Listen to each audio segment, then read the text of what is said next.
प्रीति शर्मा। मेरे पिताजी का नाम श्री रूप किशोर शर्मा है। मैं आगरा के निवासी हूँ। कहीं बैठी हो प्रीति जी शर्मा तो दोनों हाथ हिलाइएगा। जहां भी बैठी हो दोनों हाथ हिलाइए। प्रीति शर्मा आप ही हैं? दोनों हाथ हिला दो बेटा। श्री शिवाय नमस्ते। मेरा नाम प्रीति शर्मा है। मेरे पिताजी का नाम श्री रूप किशोर जी शर्मा है। मैं आगरा के निवासी हूँ। मेरे पिताजी को कैंसर था गले में। डॉक्टर ने जवाब दे दिया था कि इनको घर ले जाइए, ये 4 से 6 दिन के मेहमान हैं, इसके बाद में ये नहीं रहेंगे। जब यह बात मुझे पता चली तो मैं भोले बाबा के मंदिर जाकर बहुत रोई। आपकी कथा के अनुसार मैंने पशुपति व्रत किया। रोज शिव जी को जल पिलाती, शिव जी को जल चढ़ाती, वो जल इनको पिलाते और दूसरे बाबा को एक बेलपत्र चढ़ाकर लाकर वह भी देते।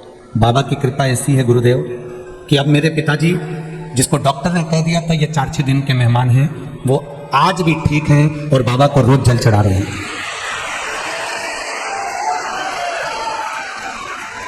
मेरा नाम प्रीति शर्मा है। मेरे पिताजी का नाम श्री रूप किशोर शर्मा है। मेरा ये मोबाइल नंबर है। बाबा शंकर की कृपा क्या होती है ये मैंने अपनी जिंदगी में पहली बार देखा। मैं भी पढ़ी लिखी हूं, मैं विश्वास नहीं करती थी, पर बाबा पर विश्वास करने का फल मेरे पिताजी आज तक जीवित बैठे हैं। ये श्री बैठो बेटा प्रीति, बैठ जाइए। श्री शिवाय नमस्ते। एक पत्र और बड़ा सुंदर भेजा है किसी ने, बच्चे का फोटो भी लगाया। कैमरे वालों से निवेदन है, आस्था वाले इस फोटो को अवश्य दिखाएं। प्रिया गुप्ता पत्नी पंकज गुप्ता, फूलगंज छावनी कानपुर नगर उत्तर प्रदेश से मैं आई हूं। कहीं बैठी हैं आप ही? श्री शिवाय नमस्तुभ्यम। हाथ हिला दीजिए एक बार। श्री शिवाय नमस्तुभ्यम। बाबा मेरी प्रेगनेंसी बहुत कठिन थी। भोले की कृपा से मुझे बाबा ने बच्चा दिया है। मैं बाबा को धोख लगाने के लिए तरस रही थी कि मैं सीहोर जाऊं, प्रणाम करूं, और मेरे बाबा खुद कानपुर आ गए। ये बाबा को नमन है। पहली बार मैंने डॉक्टर को लाइफलाइन हॉस्पिटल कानपुर में दिखाया तो उन्होंने बताया कि बच्चे की ग्रोथ नहीं है और बच्चे की धड़कन नहीं है। बच्चे का ऑपरेशन करना पड़ेगा, उसको ऑपरेट करना पड़ेगा क्योंकि बच्चे की धड़कन नहीं आ रही है। बच्चा पेट में बढ़ नहीं रहा है। उन्होंने मुझको फिर कहा आप एक काम करो, थोड़े दिन इंजेक्शन वगैरह लगवाओ। मैंने सुई लगवाना, इंजेक्शन लगवाना प्रारंभ करा। 15 दिन बाद फिर डॉक्टर को दिखाया तो उन्होंने कहा बच्चे की धड़कन नहीं है, बिल्कुल भी बच्चे का ग्रोथ नहीं है और धड़कन नहीं है। उन्होंने मना कर दिया कि इस बच्चे को ना रखा जाए। तब हम बहुत परेशान हो गए। तब मेरी माँ ने, मम्मी ने फोन करा कि बेटी तुम मायके आ जा। मैं मायके चली गई। माँ से गले लगकर मैं खूब रोही कि भगवान ने संतान दी पर उसको धड़कन नहीं दी, सांस नहीं दी। मैं बहुत तकलीफ में आ गई। मेरी माँ ने कहा मोबाइल पर शिव महापुराण की कथा सुन। मैंने बाबा की कथा सुनना प्रारंभ करी और बच्चे के स्वास्थ्य के लिए मैंने उसी समय पर पशुपति व्रत करना प्रारंभ कर दिया। पशुपति व्रत करना प्रारंभ करा। 1 लोटा जल शंकर भगवान को चढ़ाती, पानी लेकर आती और पी जाती। मंदिर में ही बाबा को जल चढ़ाकर मंदिर में बैठ के पीती, रोती रहती, बाबा से कहती रहती तूने औलाद दी और उसको धड़कन नहीं दी, डॉक्टर कह रहे हैं कि इसको ऑपरेट करना पड़ेगा। जैसे तैसे मैंने महीना निकाल दिया पर ऑपरेशन नहीं करवाया। मैंने भी बाबा का भरोसा रखा। तब मैंने 8वें महीने में जनवरी में फिर वापस पशुपति व्रत करना प्रारंभ करा और बाबा की कृपा से मुझे संतान हुई, बेटा हुआ, 4 किलोग्राम का हुआ, स्वस्थ है, धड़कन भी पूरी है और स्वस्थ पूरा है। उसको लेकर मैं आई हूँ, इस भूमि को नमन करने आई हूँ। आप कहते हो कि शंकर की कथा जिस भूमि पर होती है उस भूमि पर 7 दिन तक शिव का निवास होता है। तो मेरे बच्चे को मैं इस भूमि को धोख लगाने लाई हूँ। मेरा बच्चा साथ में है। लायो बेटा, ऊपर कर दो एक बार। श्री शिवाय।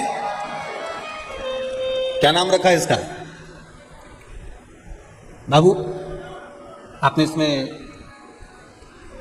बाबा ने मेरी इच्छा पूरी करी, मेरे घर में बेटा हुआ। आज बेटा मेरा 9 महीने का हो गया है और बाबा की कृपा से हुआ है। शिव कृपा आप पर ऐसी बनी रहे। बैठो बाबू। श्री शिवाय नमस्ते। तेरी कृपा बिना ना हिले लेते हैं श्वास, तेरी कृपा से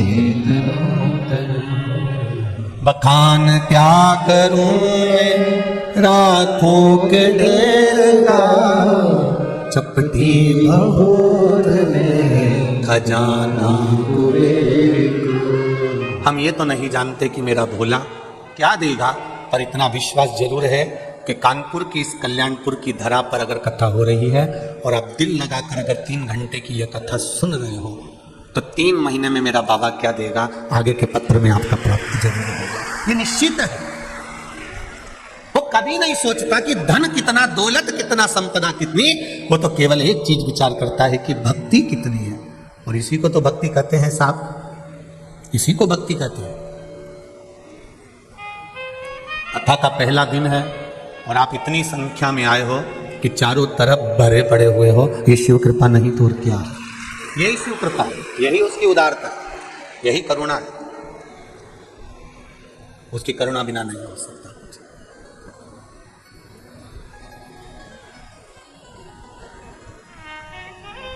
बस एक निवेदन जरूर करूंगा समिति से, बहुत अच्छे आप लोग व्यवस्था करे हो, पर ये जो व्यवस्था आप लोग जो वीआईपी के लिए बीच में जो जगह रहती है और जो जगह जब बैठ जाए सब उसके बाद में खाली रह जाती है, तो मेरा निवेदन है जो वीआईपी नहीं है उनको भी भर दिया करो। बस इतना सा निवेदन, और कुछ नहीं।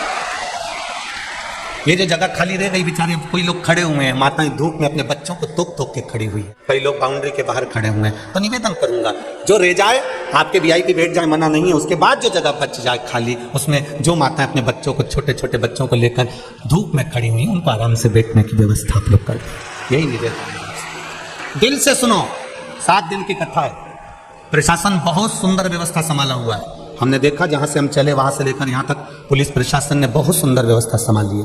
मैं आदरणीय कलेक्टर महोदय, एसपी महोदय को भी धन्यवाद देना चाहूंगा। बहुत सुंदर आप लोगों ने व्यवस्था, जितने भी टीआई, सीएसपी, एसपी जो लगे, बहुत सुंदर आप लोगों की व्यवस्था। शिव कृपा इसको कहते हैं। आज से नहीं आना है आपको, आप कल से व्यवस्था हमने संभालने का बोला है, आज से नहीं। आप तो अपनी जगह बैठकर कथा कर तक सुनो। भक्ति का तत्व जो है, स्मरण तत्व जो है, वो आनंद देना। महाराज शिव कथा कहती है, भगवान का सुंदर शिव महापुराण की कथा कहती है कि भगवान को तुम्हारा वैभव, भगवान को तुम्हारी दौलत, भगवान को तुम्हारा धन, भगवान को तुम्हारी संपदा, भगवान को तुम्हारा बहुत वैभव नहीं चाहिए। भगवान को केवल एक चीज चाहिए, तुम्हारी निर्मल भक्ति, और भक्ति का बल, बस वही शिव को चाहिए, उसके सिवाय कुछ नहीं। भक्ति को जागृत करना पड़ेगा, और जब तक भक्ति जागृत नहीं होगी, जब तक भक्ति का बल नहीं बढ़ेगा, तब तक सुख प्राप्त नहीं होगा। आप लोग आए जरूर हो कथा में, और मेरा विश्वास करता है इतनी दूर 100 रुपए 50 रुपए ऑटो में खर्च करने के बाद आप यहाँ पहुंचे होगे, 100 रुपए 50 रुपए खर्च कर वापिस घर जाओगे। जरा विचार करना, अगर 50 रुपए खर्च कर तुम यहाँ तक पहुंचे हो, 50 रुपए खर्च कर तुम यहाँ बैठे हो, तो कहीं ना कहीं मेरे भोलेनाथ की कृपा होगी, तभी तो बाबा ने तुमको खींच कर यहाँ बुलाया। एक पत्र आया है, एक पत्र देखिए, उस पत्र में एक किसी माँ ने लिखा है, निधि भारद्वाज, जिला अलीगढ़ से आई है। निधि भारद्वाज, आप ही हाथ हिला दो बेटा। श्री शिवाय नमस्तुभ्यम। मेरा नाम निधि भारद्वाज है, जिला अलीगढ़ से आई हूँ। मेरा मोबाइल नंबर ये है। महाराज जी, 1 लोटा जल की महिमा क्या होती है मुझसे पूछे। 2021 में हम बहुत दुखी थे महाराज जी, हम पर बहुत कर्जा था, 10 लाख से 15 लाख तक का कर्जा हमारे ऊपर हो गया था। चारों तरफ अंधेरा लग रहा था। 1-2 बार प्रयास भी करा कि ये सब शरीर रखने से कोई मतलब नहीं, अब तो मरना ही श्रेष्ठ है। पर आपकी कथा ने मुझे जीने की राह दिखा दी। मोबाइल चलाकर बैठी थी और अचानक आपकी कथा मेरे हाथ में आ गई। आपका बटकेश्वर वाला उपाय हमने करना प्रारंभ करा। 3 सोमवार किया है बाबा जी। बाबा की कृपा ऐसी हुई, लोगों से कहते थे कि कहीं ना कहीं से 1 या 2 लाख का लोन हो जाए तो हमारा थोड़ा थोड़ा कर्जा पट जाए, पर कर्जा नहीं पटा। भोले की केस ऐसी कृपा हुई गुरुदेव, जो हमारा 10 लाख से 15 लाख का कर्जा था, मेरे बेटे ने बाबा की कृपा से मेहनत कर कर वो कर्जे को पटा दिया, और बाबा की कृपा से आज मेरा बेटा दूसरे को लोन देने लगा। ये शिव है। पत्र में लिखा है निधि जी आपने, अब तो बेटा मेरा दूसरे को लोन दे देता है। ऐसी कृपा मेरे बाबा भोलेनाथ ने, कुबेर भंडारी ने कर दी। ये शिव है। पत्र में यह लिख दिया इन्होंने कि अब मेरा बेटा ही लोगों को लोन दे देता है। यह शिव की कृपा से हुआ है, शंकर की कृपा से हुआ है। गुरुदेव, 20 साल से सर्वाइकल का प्रॉब्लम था, खूब इलाज करवाया, खूब डॉक्टर को दिखाया, तब भी मुझे आराम नहीं लगा। तब बेलपत्री और रुद्राक्ष के जल का प्रयोग करना प्रारंभ करा। मैं 3 बार आई, जय हो मां, धन्य। 3 बार सियोरो आई, 1 बार रुद्राक्ष मिला। उस रुद्राक्ष को गलाती, पानी शिव जी को चढ़ाती और पीना प्रारंभ करा। उसे पीती और सबको पिलाती। बाबा की कृपा से अब मेरा सर्वाइकल का दर्द ठीक है, मैं डिप्रेशन से बाहर हूं। बाबा ने मेरा हाथ पकड़ लिया है, मैं बाबा को धूप लगाने वाला हूं। बैठो बैठी। श्री शिवाय नमस्ते। ये शिव कृपा, शंकर की उदारता, ये शिव करुणा। अब सुनो दिल से, जितने आप पर कथा सुन रहे हैं, जितने फेसबुक यूट्यूब पर सुन रहे हैं और जितने इस पावन प्रांगण में कथा सुन रहे हैं, आप दिल से सुनो, हृदय से। ये भी मत देखो कि कहां बैठे हो, बस जहां मौका मिल जाए, जहां जगह मिल जाए।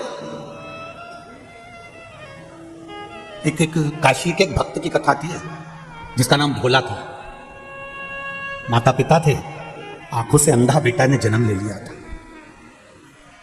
अब आंख से अंधा बेटा घर में जन्म ले लिया, एक ही लड़का, और वो भी आंख से अंधा। मां भी रोती थी और पिता भी रोते थे कि बेटा ने भी जन्म लिया तो आंख से अंधा है। नहीं है इसके, अंधा ही है।